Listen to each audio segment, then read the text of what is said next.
Hello बच्चों, good evening good evening good evening. और सभी बच्चों को मेरा प्यारा सा गुड इवनिंग। और नेटवर्क इशू है, नेटवर्क इशू नहीं है। अब हम आ चुके हैं, ठीक है ना। क्लास को स्टार्ट करते हैं बच्चों। और कुछ ज्यादा ही देर हो गया लग रहा है, इसलिए ज्यादा समय ना लेके पहला ही क्वेश्चन शुरू कर दूंगा, ठीक है ना बच्चों। स्टार्ट करें क्वेश्चन। सभी लोग रेडी हो? नमस्ते नमस्ते नमस्ते। Hello sir ji, hello hello भैया, hi hello how are you. हाँ, सब हो जाएगा। चलो भाई, फर्स्ट क्वेश्चन से स्टार्ट करते हैं ना, क्लास को स्टार्ट करते हैं भाई। समय हो चुका है काफी देर पहले। लो, the efficiency of an ideal machine is equal to. Efficiency किसी की क्या कहता है बेटा? दक्षता। इफिशियंसी बोलते हैं उसको बेटा, इफिशियंसी। चलो ये पिंक पिंक हो गया हम, ठीक है ना। आदर्श मशीन की दक्षता बराबर होता है।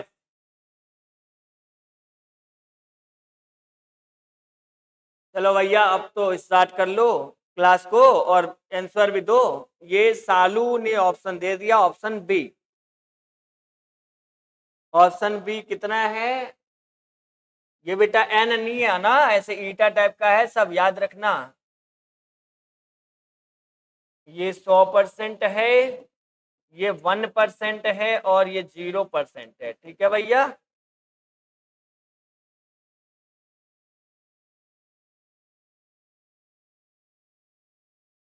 हेमा कुशवाहा, क्या खूब लिखा है। टुडे थॉट, जीवन में शांति चाहते हैं तो दूसरों की शिकायत करने से बेहतर है खुद को बदल लें, क्योंकि पूरी दुनिया में कारपेट बिछाने से खुद के पैरों में चप्पल पहन लेना अधिक सरल है। वाह वाह वाह, क्या बात है। चेतन मीना, जय राम सर जी। राम राम गुरु जी, जय श्री राम। चलो भाई, ये ऑप्शन आने शुरू हो गए हैं। फर्स्ट चालू दिए बी, ठीक है। और शिक्षा सिंह सी, नेहा राव बी, राम सी। बहुत ही बढ़िया लिखा है। तो गाना वो कबीर दास का दोहा भी तो सुना है होगा आप लोगों ने। बुरा तो देखन मैं चला, बुरा न मिले कोई। हाँ क्यों भाई? तो क्लास को स्टार्ट कर ले। इफिशियंसी की बात कर रहा है, ठीक है ना। इफिशियंसी क्या होता है बच्चा? इफिशियंसी देखो, इफिशियंसी होता है क्या? आउटपुट, जैसे कि दक्षता, जैसे पावर। पावर की बात करते हैं बच्चों, तो इफिशियंसी क्या होता है? ऐसे लिखो, पी आउटपुट, ठीक है ना। और पी इनपुट, ये पावर है बच्चों। क्या है? पावर। आउटपुट अपॉन इनपुट, ठीक है ना, इनटू 100%। ये इफिशियंसी का एक फॉर्मूला है बच्चा, ठीक है ना। क्या है फॉर्मूला है? तो देखो जल्दी से और फिर आंसर बताओ। ये है बचवा आंसर, ठीक है। सर आगे से हट जाइए। अरे पूरा कवर कर लिया हूं क्या? लो भैया, आगे से कितना हटूं? लो हट गया। अब तो आंसर बताओ भाई, क्वेश्चन तो देख लिए हो सब लोग।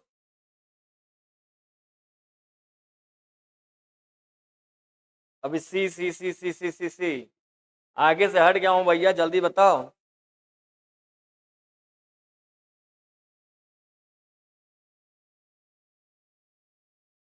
चलो 100% है, काहे समय ले भैया। इफिशियंसी बिल्कुल ऑप्शन सी सही है बच्चों। ईटा इक्वल कितना? 100%। फॉर्मूला होता P output upon P input into 100%। Clear है क्या बच्चों? क्लियर है क्या? ठीक है ना। नीसू कुमारी, सी सी सी सी सी। चलो भैया नेक्स्ट क्वेश्चन पे चलेंगे, बहुत समय लेने की जरूरत नहीं है। और आगे ही दिख रहा हूं मैं। ये लो भूत आ गया इसमें, भूत आ गया और लाइट कट गई, गायब हो गया। सी, है ना। नेक्स्ट क्वेश्चन देखेंगे भैया। नेक्स्ट क्वेश्चन देखने से पहले क्वेश्चन तो आ जाए। नेक्स्ट क्वेश्चन से पहले, देखने से पहले क्वेश्चन आ जाए।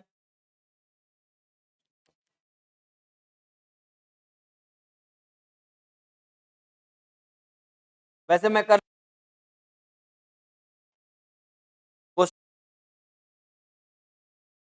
हो गया हो गया हो गया। यस भाई, नेक्स्ट क्वेश्चन देख लो बच्चों, नेक्स्ट क्वेश्चन देखिए। नेक्स्ट क्वेश्चन क्या है, नेक्स्ट क्वेश्चन को पढ़ लेते हैं।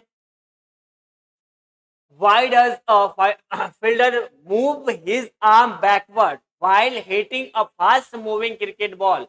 अरे क्रिकेट तो मैंने बहुत खेला है। तेज गति से आने वाली क्रिकेट गेंद को पकड़ते समय एक क्षेत्ररक्षक जो फील्डर है अपनी बाहों को पीछे की ओर क्यों करता है? Because he is nervous. अरे घबराएगा थोड़ी, क्रिकेटर है, डर रहा है क्या? Because he it help is aiming the ball, क्योंकि इससे गेंद को लक्ष्य बनाने में मदद मिलती है। No, because it experience less force for a longer period of time. बहुत बढ़िया। Because it's given his alertness, क्योंकि इससे उसे सतर्कता मिलती है। ऑप्शंस देख लिए, क्वेश्चन देख लिए, जल्दी जवाब भी दे दो बेटा। और थोड़ा साइड हो जाओ। हाँ, एक मोटिवेशनल शायरी हो जाए कि जो थक कर भी ना रुके, जो थक कर भी ना रुके वही बाजीगर होता है, जो झुके नहीं मुश्किलों में वही सिकंदर होता है। सफलता इंतजार नहीं करती किसी की, सफलता इंतजार नहीं करती किसी की, हर पल को पकड़ना ही असली हुनर होता है।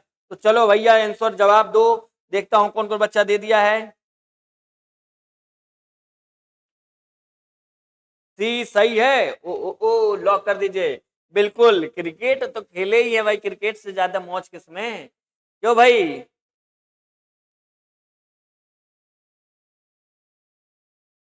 क्रिकेट, हाँ।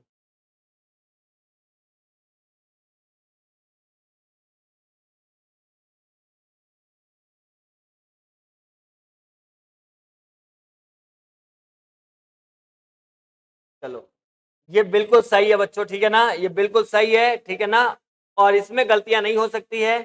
देखो भाई, इससे क्या मतलब, बिकॉज नर्वस, क्रिकेटर है यार, नर्वस हो जाएगा? हाँ? क्रिकेट खेलने आया है और फील्डिंग कैच है तो नर्वस आ जाएगा? नहीं। दूसरा कह रहा क्योंकि इससे गेंद को लक्ष्य बनाने में मदद मिलना ही, ठीक है ना बेटा? बिल्कुल नहीं। और क्योंकि वह लंबे समय तक कम बल का अनुभव करता है। कम बल का अनुभव कब करेगा भाई, कब करेगा, ये सब जानना जरूरी है आप लोग को, ठीक है ना? चलिए, और लास्ट वाला तो अलर्ट। अरे अलर्ट रहने क्या, क्रिकेटर है, डरपोक नहीं।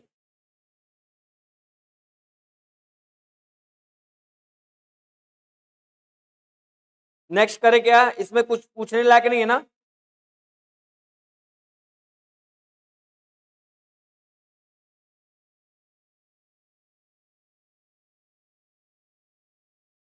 बात तो सही यार, मैच के हम भी दीवाने हैं, लेकिन क्या करें, पढ़ना भी और पढ़ाना भी जरूरी है। तो ये सही है बेटा, ठीक है ना? इसमें क्या होता बेटा, एक चीज ध्यान रखो बेटा, कि गेंद के जो मोमेंटम होता है, तो इसका भी जवाब दे दो, नेक्स्ट क्वेश्चन बजाएं। अरे इसमें डाउट नहीं, चलो समझाने के दो, मैं सोचा समझा दूं थोड़ा सा, लेकिन बिल्कुल सही है बेटा। इसमें क्रिकेटर को इलेक्ट्रॉनिक कोई जरूरत नहीं होती है, और डरता तो बिल्कुल है ही नहीं, नर्वस आता नहीं है। चलो, when a body rolls on an incline plane it remains near. जब एक पिंड किसी आनत तल पर लुढ़कता है तो इसके पास रहती है काइनेटिक एनर्जी, रहती है काइनेटिक एनर्जी, रहती है potential energy, both kinetic and potential, non of this. ये ऑप्शन है, जल्दी जवाब दो बच्चों।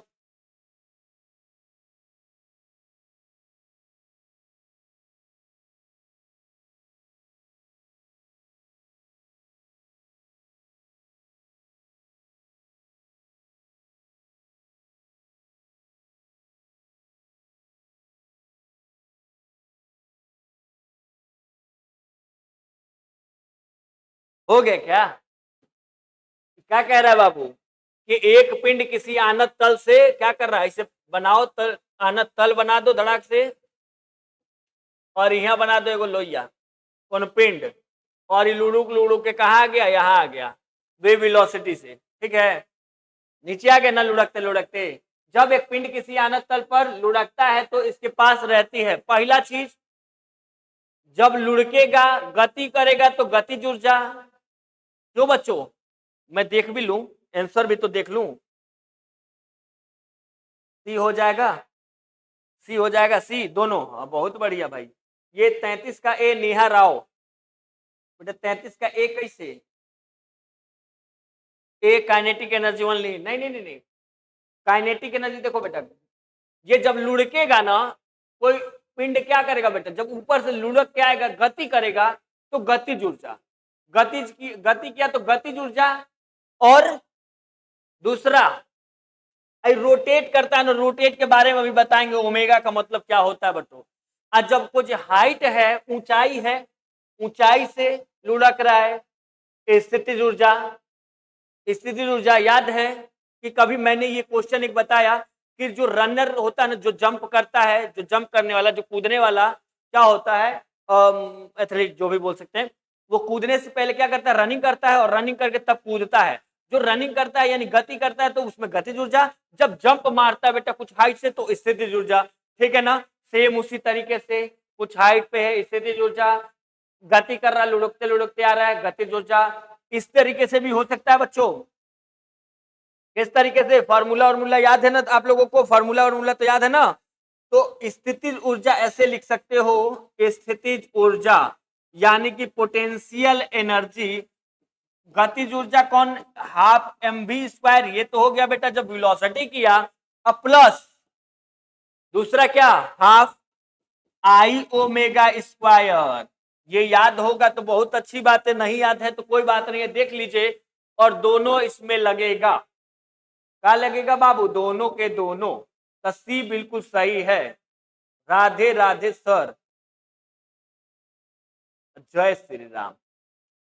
चलो, ये समझ में आया ना बेटा, जब क्या पिंड लुढ़क रहा है, गति कर रहा है, गतिज ऊर्जा, ठीक है, कुछ हाइट पे ले लिया, स्थितिज ऊर्जा साथ में लग गया, स्थितिज ऊर्जा यानी पोटेंशियल एनर्जी। ठीक है ना, हाफ mv² आपने पढ़ रखा बेटा। जब ये रोटेट कर रहा है, रोटेशन में जब आएगा ना, जब रोटेशन में आई 1/2 आई ओमेगा स्क्वायर।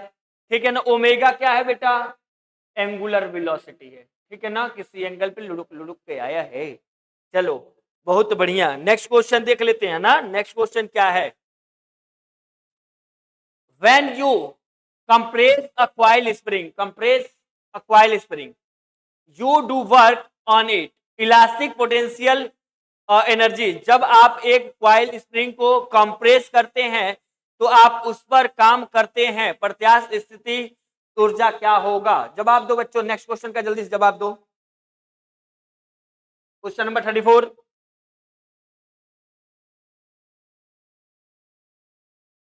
इसका भी सी हो जाएगा, बढ़ जाएगा, वाह भाई वाह। देखते हैं, इंक्रीज, लॉक कर दिया जाए इसी को, यही पे सर, इसको लॉक कर दिए। 1/2 kx²। ठीक है ना, के क्या है बेटा, के क्या है, स्प्रिंग कांस्टेंट है। के यहाँ पे क्या होता है, स्प्रिंग कांस्टेंट होता है। और एक्स क्या है बेटा, डिस्प्लेसमेंट या डिस्टेंस बोल सकते हैं। ठीक है ना, वो क्या होता है, वही इंक्रीज होता है। क्लियर है क्या, बिल्कुल सही है बच्चों, सी बिल्कुल करेक्ट है। तो U बराबर हाफ kx², के है बेटा स्प्रिंग कांस्टेंट, इसको बोलते हैं, क्या बोलते हैं बेटा, स्प्रिंग कांस्टेंट, इंक्रीजिंग। बहुत बढ़िया बच्चों, बहुत बढ़िया, शाबाश। ठीक है ना, यहाँ पे x क्या होगा, इंक्रीज हो जाएगा, U इक्वल हाफ kx²। बहुत बढ़िया, नेक्स्ट क्वेश्चन। और दिक्कत उक्कत आए तो भाई कमेंट बॉक्स में मैसेज कर सकते हो कि हाँ सर इसमें तो प्रॉब्लम हो रहा है क्वेश्चन में। चलिए हाई क्वेश्चन पढ़िए, तो क्या लिखा हुआ है, इधर आइए पहले sir. If the work done by a force is displacing a particle from one point to another does not depend on the path between the 2 points, then such force is called। किसी बल द्वारा एक कण को एक बिंदु से दूसरे बिंदु तक विस्थापित करने में किया गया कार्य दोनों बिंदुओं के बीच के मार्ग पर निर्भर नहीं करता, तो इस प्रकार के बल को क्या कहते हैं, conserve force. Unconserve force can not be said be correctly none of this. इसका जवाब दो भैया, ए को लॉक कर दिया जाए। अरे एमा क्या बात है, एकदम तैयारी के साथ हो है ना जवाब देने के लिए। चलो देख लेता हूं।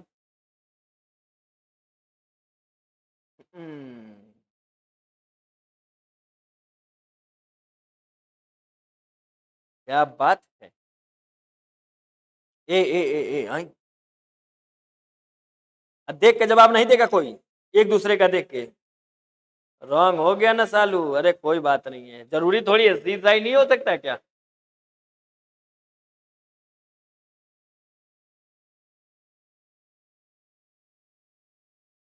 चलो लिख दे, है ना। देखो बेटा, कंजर्व फोर्स जो संरक्षित बल लिखा है बेटा, संरक्षित बल बिल्कुल सही है, बिल्कुल सही है। कहता है कि इसके द्वारा अगर क्लोज पाथ पे, किसी क्लोज पाथ पे, मान लो कैसे भी क्लोज पाथ हो, ठीक है ना, उस पे कुल टोटल अगर कार्य पूछे तो कितना होता है बच्चों, ये बताओगे क्या? मैं पूछ रहा हूं, क्या क्वेश्चन समझ में आ रहा है कि क्लोज पाथ पे कंजर्वेटिव फोर्स या सॉरी कंजर्व फोर्स जो भी है संरक्षित बल, इसका वर्क कितना होगा, वर्क वर्क कितना होगा बेटा, बताओगे क्या?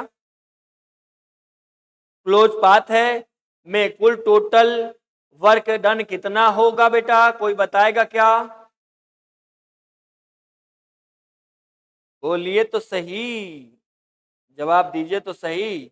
एक क्वेश्चन में एक ही कहो, कंजर्व और अनकंजर्व, इसी में जवाब देना था।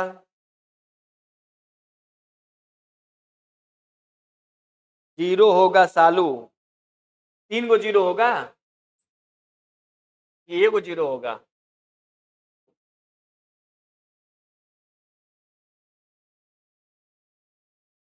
यस, शून्य हो जाएगा। सही है भाई, ठीक है, काहे उड़ा दी भाई। टोटल वर्क डन कितना होगा बेटा, जीरो ही होगा, सही है। नेक्स्ट क्वेश्चन देखें, नेक्स्ट क्वेश्चन, इसका तो बेटा बस आपको याद कर लेना है कि कंजर्व फोर्स क्या होता है और नॉन अनकंजर्व फोर्स क्या होता है, संरक्षित और असंरक्षित फोर्स क्या होता है। Example of conservative include gravitational force and elastic spring force. हाँ बहुत बढ़िया, उमंग श्रीवास्तव, गुड इवनिंग बेटा। बिल्कुल, ये एग्जाम्पल जो है क्लासेस में बताई भी गई होंगी, ठीक है बच्चों। ये जो ग्रेविटेशनल फोर्स है, क्या करते हैं हम, जब किसी ऑब्जेक्ट को फेंकते हैं ऊपर तो ग्रेविटी क्या करते हैं, उसको खींच के लाती है, ठीक है ना, हमारा कोई काम नहीं होता वहां खींचने उचने का। इसी तरीके से इलास्टिक का, जब हम स्प्रिंग को क्या करते हैं बेटा, ऐसे खींच देंगे भाई, और उसको छोड़ेंगे तो क्या होगा, अपनी जगह पे अपने आप आ जाएगा, हम नहीं खींच के लाएंगे। बहुत बढ़िया भाई। नेक्स्ट क्वेश्चन क्या है, the work done by a passenger standing on a platform in lifting a suitcase weight 10 kg। एक 10 किलोग्राम वजन वाले सूटकेस को उठाकर एक प्लेटफॉर्म पर खड़े यात्री द्वारा किया गया कार्य। अरे बाबू उठा ले बने, ताकत बने। ये जो यात्री है भाई, इस सूटकेस उठा के ना, ये थक रहे हैं खाली, और कुछ नहीं कर रहे हैं, ले लिए हैं 10 किलो का, लेके घूम रहे हैं, हाँ खड़ा हो गए हैं। तो इनका वर्क कैसे, राधे राधे अंजलि, हाँ राधे राधे। इसका क्या होगा बेटा, जीरो हो जाएगा। बहुत अच्छा भाई बी। इस तरीके क्वेश्चन गड़बड़ाइएगा नहीं बेटा, इजी तो बहुत है लेकिन गड़बड़ाए नहीं। कि इसमें आप लोगों को पता है ना क्यों वर्क जीरो हुआ, कोई ये बच्चा नहीं पूछेगा क्योंकि सबको पता है, फिर भी मैं सोच रहा हूं थोड़ा सा बस बता देता हूं, ज्यादा नहीं बताऊंगा। कि यहाँ पे जब बेटा एक यात्री हो, कुली हो, अगर बोझ उठा लिया बेटा, उठाने के बाद से वो खड़ा है, डिस्प्लेस नहीं हो रहा है, अगर ऑब्जेक्ट डिस्प्लेस नहीं हो रहा है, जैसे कि क्या आपने पढ़ा है, वर्क डन तब होता है जब मैं क्या कहता हूं कि किसी वस्तु पे फोर्स लगाऊं और वो डिस्प्लेस हो जाए तो वर्क होता है। अगर ये दीवार है या टीवी में धक्का मारूं और जो जहां का जहां पड़ा रहे तो वर्क होगा क्या, नहीं होगा, बिल्कुल वर्क नहीं होगा, वहां पे वर्क क्या होगा, जीरो हो जाएगा, ठीक है ना। यहाँ पे कॉस थीटा लग जाता है बेटा 90 डिग्री, जब खड़ा है तो परपेंडिकुलर 90 डिग्री लगा दो, और कॉस 90 की वैल्यू कितनी होती है बच्चों, तो जीरो होता है, ठीक है ना। इतना बड़ा समझाने की जरूरत नहीं थी, लेकिन आप लोग समझदार तो खुद ही हो। चलिए बहुत बढ़िया। किसी ऑब्जेक्ट पे क्या करते हैं बेटा, अगर हम कितना भी बल लगा लें, अब बल लगाने के बाद वो डिस्प्लेस ना हो तो वर्क जीरो। आगे चलो, in which of the following no work in done, निम्नलिखित में से किसमें कोई कार्य नहीं किया जाता। लो भाई कौन है, कपिलू, कपिली कौन है, कपिल है, कपिलू आ रहा है। Is standing with a weight of 10 kg on his shoulder, ठीक है ना, कपिल अपने कंधे पर 10 किलोग्राम भार लेकर खड़ा है। सचिन वॉक 4 किलोमीटर और a potter carries a load from a bus to a car, एक कुली किसी बस से किसी कार तक एक वजन ले जाता है। Arun plays cricket on the ground. यो जवाब दे दो भैया, काहे लेट करना है भैया, लो खड़ा है ना। कपिल अपने कंधे पर 10 किलो भार लेके खड़ा है। यहाँ वर्क क्या हो गया बेटा, कोई काम नहीं हो रहा, अभी थोड़ी देर पहले किए थे, तो काहे समय लेना बेटा इसमें। सालू इसका सी होगा बेटा। पहला ऑप्शन देख लो, पहला ऑप्शन क्या है, कपिल जो है क्या कह रहा है बेटा, कपिल अपने कंधे पर क्या कर लिया, 10 किलोग्राम का वो बोझ ले लिया, और बोझ लिया तो है लेकिन डिस्प्लेस नहीं हो रहा बेटा, डिस्प्लेस नहीं हो रहा, तो यहाँ पे हो जाएगा क्या, तो ऑप्शन सही ए हो जाएगा। ठीक है ना। क्वेश्चन को पढ़िए और ध्यान दीजिए, इस क्वेश्चन से आगे चलते हैं, इसमें समय बर्बाद करने की जरूरत नहीं है हमें। नेक्स्ट क्वेश्चन क्या है भाई, the angle between displacement and applied force when work is zero. कार्य शून्य होने की स्थिति में विस्थापन और लगाए जाने वाले बल के बीच कोण क्या होता है, 90 डिग्री। आज तो अच्छा पहले ये दिए थे, ठीक है बेटा, तो यही सही है। क्या हो गया, 90 डिग्री। मिटा दो भैया, नहीं तो कहेंगे सब यहाँ क्या है सर, 90 डिग्री का है कि दोनों के बीच का एंगल थीटा कितना हो जाए, कॉस थीटा बराबर कॉस 90 के। ठीक है ना, कॉस कितना 90 के, कॉस से कॉस काट के हटा दीजिए, या थीटा बराबर 90 लिख दीजिए, 90 हो जाएगा तो जीरो हो जाएगा। ठीक है ना। कैसे होगा, कौन कैसे होगा,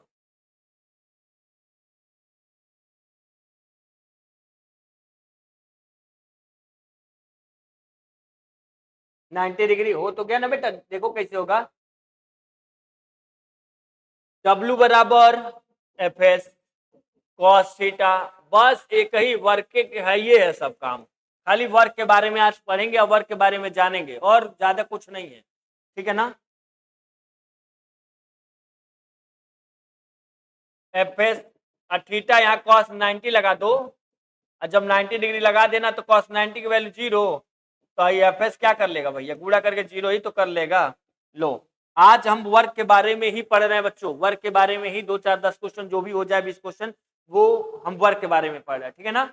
नेक्स्ट चले क्या, नेक्स्ट किसी को डाउट होगा तो बोल सकता है भाई, a porter lift a load of 500 newton और distance of 100 metre, what is the work done by him.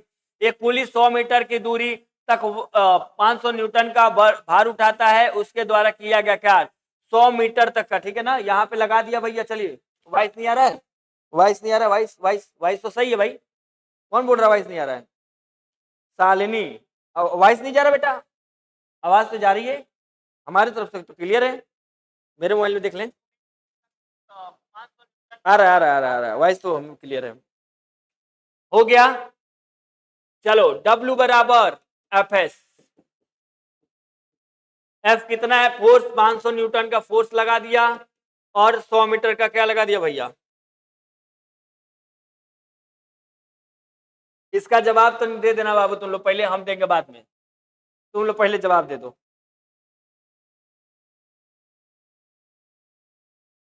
D होगा,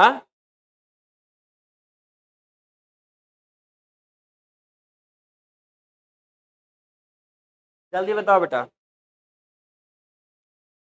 डी होगा।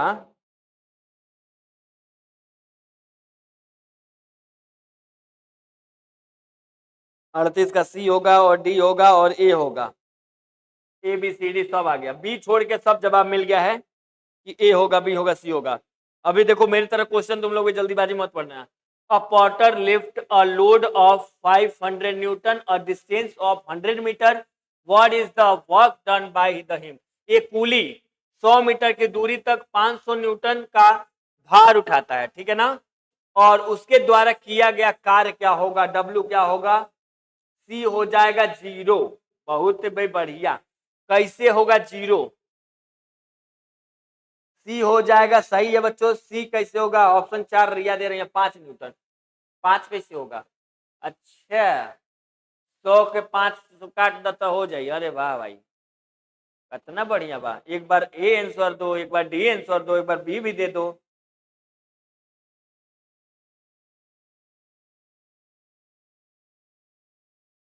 नेट प्रॉब्लम होती है, नेट तो भैया सही है बेटा, कभी कभी जो है कि आपके अंदर इशू होगा, देख लो कि नेट कहीं तो आ नहीं ना।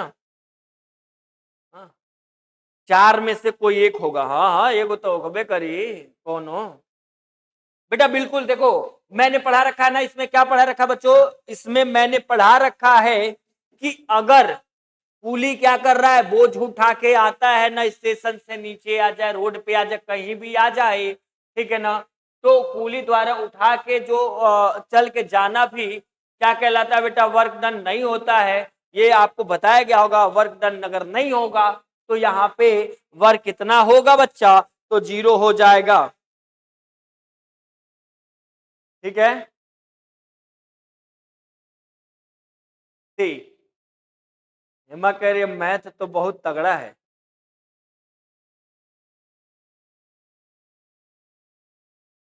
अच्छा अच्छा, आपके यहाँ प्रॉब्लम है बेटा, कोई दिक्कत नहीं है बेटा, कमेंट करते रहिए, आता रहेगा, धीरे धीरे आएगा, थोड़ी देर बाद ही आएगा, सही आएगा, कोई दिक्कत नहीं है। नेक्स्ट देखो, नेक्स्ट कौन है? If work done is 0 then the angle between the force and displacement is, ये तो बताए है ना, ये तो बताए है बेटा। क्यों? ये तो बताए सर। क्या कह रहा है कि यदि किया गया कार्य शून्य होगा तो बल और विस्थापन के बीच का कोण कितना होगा? बल और विस्थापन के बीच का कोण 90 डिग्री। हाँ, जब एंगल, उमंग जवाब तो नहीं दे रहे हो बाबू, जवाब दो बच्चों इसका जल्दी से।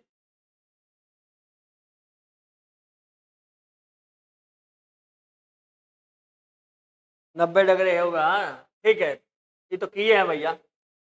A force of 20 Newton act on an object if the object is displaced through 4 meter in the direction of the force, the work done is। कह रहा 20 न्यूटन का बल किसी वस्तु पर कार्य कर रहा है, वस्तु पर बल की दिशा 4 मीटर के माध्य से विस्थापित होता है। लो भैया, ऐसे ऑब्जेक्ट होगा, इस पे 4 न्यूटन का क्या लग गया भैया? बल लग गया है। ठीक है ना, मान लो इधर से बल लगा दे, 4 न्यूटन का बल लग गया है। 4 न्यूटन नहीं, सॉरी 20 न्यूटन का बल लगा है, 20 न्यूटन का बल लगा है, और डिस्प्लेस कितना हुआ है? 4 मीटर, ये डिस्प्लेस हो गया, 4 मीटर डिस्प्लेस। तो किया गया क्या? W बराबर एफ एस, W बराबर एफ एस, तो F कितना? 20 अगुड़े 4, 20 चौके 80, हो गया जवाब कितना भाई? बी किसका जवाब है बाबू? 40 का बी है, 40, अच्छा 41 का डी है, 80। दो चीजें है बेटा, 80 आया है, कोई ये देख के नहीं जवाब दे देगा सर 80 80 80 तो सब में है। 80 वाट, अरे वाट किसका यूनिट है? तो पावर का, सॉरी वाट किसका? हाँ, पावर का यूनिट है, पावर, ठीक है। पास्कल किसका है? प्रेशर का है, दाब का मात्रक होता है। न्यूटन फोर्स का है, और ई किसका है बेटा? वर्क का है। 80 सब में आया है, बस ध्यान दीजिएगा, यूनिट का ध्यान देंगे बच्चों, है ना, यूनिट का ध्यान देंगे, नहीं तो गलत हो जाएगा। वॉट पावर की यूनिट हो गई, पास्कल प्रेशर, और न्यूटन फोर्स का हो गया बच्चा, और वर्क का जूल हो जाता है। बहुत बढ़िया। नेक्स्ट देखो क्या है, the work done bye an object, 50% कहां से आ गया हो? 56%, 56 जूल है, and the force applied on it's 7 Newton. जल्दी जल्दी बताना बच्चों। कह रहे किसी वस्तु द्वारा किया गया कार्य 56 जूल है, और उस पर लगाया गया बल 7 न्यूटन है। बहुत इजी क्वेश्चन है बच्चा, गड़बड़ा नहीं सकते हैं आप। अगर इसको भी गड़बड़ा दिए ना तो समझिए कि पढ़ाई एकदम बेकार है, पढ़ाई कुछ नहीं हो रहा है, समझ रहे ना। 7 न्यूटन, और पूछ रहा है डिस्प्लेसमेंट, तो डब्ल्यू बराबर एफ एस, डब्ल्यू कितना है? 56 है बेटा, और ये कितना है? 7 है। एस पूछ रहा है, तो एस बराबर कितना होगा? 56/7, 7/56, ये हो गया 8, 8 कहीं है मीटर में तो सही है, 8 मीटर आया है। सी हो गया, लो भैया सी हो गया। नेक्स्ट क्वेश्चन, बहुत समय नहीं लेंगे बच्चों, है ना, बहुत हार्ड थोड़ी है, तुरंत आया तुरंत कर लेंगे। आपके यूपी सीनेट में, ठीक है ना, RUSH और भी कई जगहों पे आजकल एग्जाम शुरू हो चुके हैं बच्चा, ठीक है ना।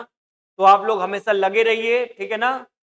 और क्वेश्चन प्रैक्टिस जो भी पढ़ाए जाते हैं बेटा, 1 घंटे 45 मिनट की क्वेश्चन प्रैक्टिस है, तो आप प्रैक्टिस करते रहिए और गवर्नमेंट सीट लीजिए, बहुत अच्छा लगेगा आपको, हमको और आपके घर वालों को। तो तैयारी बिल्कुल रखिए बेटा जम के। नेक्स्ट देखिए, इन सब के लेट नहीं करना बेटा, इन सब क्वेश्चनों में बिल्कुल देर नहीं करना है। A force of 10 newton act on a object if the object is displaced 5 metre is the direction of the force the work done. 10 newton का बल किसी वस्तु पर लगाए कर कार्य कर रहा है, वस्तु बल की दिशा में 5 मीटर विस्थापित हो रहा है, तो किया गया कार्य। अब इतना इजी इजी है कि हम क्या बताएं, अब इसको घबराना है बेटा। 50 जूल, देखो जवाब दे दो, इसको पढ़ने की जरूरत नहीं है। अच्छा, नीट के थ्रू हो रहा है RUSH में, तो ठीक है, इस हिसाब से और थोड़ा सा हार्ड क्वेश्चन लाया जाएगा, कोई दिक्कत नहीं है भाई एकदम। अब क्या होगा, इसे हार्ड क्वेश्चनों को भी लाया जाएगा, ठीक है ना। लेकिन क्लास में रेगुलर जुड़े रहेंगे तभी तो। मुझे कैसे पता चलेगा कि आसान कर रहे हैं कि मीडियम तरीके से कर रहे हैं या आप हार्ड वाला कर ले रहे हैं। ये तो बहुत इजी, ये तो तुरंत आंसर दे दे रहे हैं सर, ये है ना। चलिए, an object is acted upon by a force of 20 Newton, the object is deflected 5 कहा भैया, 5 तक डिग्री का 5 in the direction of the force, the work done by the force is।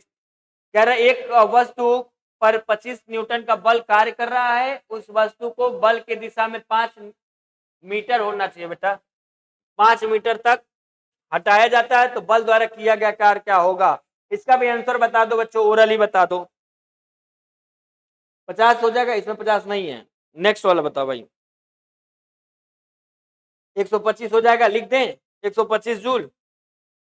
अरे सब में तो आइए है भाई, देख ही के लग रहा है 125 125 125।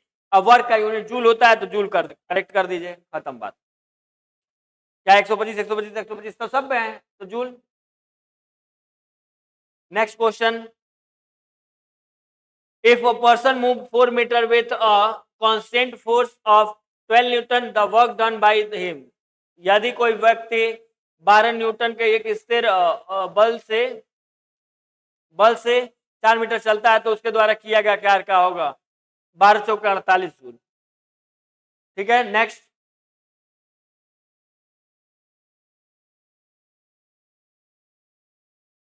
आज वर्क का क्वेश्चन थोड़ी सी इजी है, कल कोशिश रहेगा थोड़ी सी इससे ऊपर लेवल का क्वेश्चन रहेगा बेटा, तो आप लोग प्रैक्टिस करते रहिए अपना, ठीक है ना, क्वेश्चनों से। और बाकी आपको बताया जाएगा कि क्या करना क्या नहीं, क्लास में बस जुड़े रहिए। हो गया, नेक्स्ट करें, और नेक्स्ट में टाटा bye bye. Thank you so much बच्चों, आज की क्लास यहीं पे ओवर किया जाता है, और मिलेंगे नेक्स्ट क्लास में नेक्स्ट क्वेश्चनों के साथ। वर्क का आज क्वेश्चन था बेटा, वर्क चैप्टर के पूरे क्वेश्चन थे, ठीक है ना। वर्क से रिलेटेड टॉपिक से पूरे क्वेश्चन थे, तो और भी क्वेश्चन मिलेंगे आपको थोड़ी सी और लेवल ऊपर की, तो आप लोग प्रैक्टिस करते रहिए और क्लास को ज्वाइन करते रहिए और क्लास में बने रहिए, ठीक है ना, रेगुलर शाम 8 बजे, ठीक है ना। तो आज के लिए बाय बाय, टाटा, गुड नाइट, टेक केयर।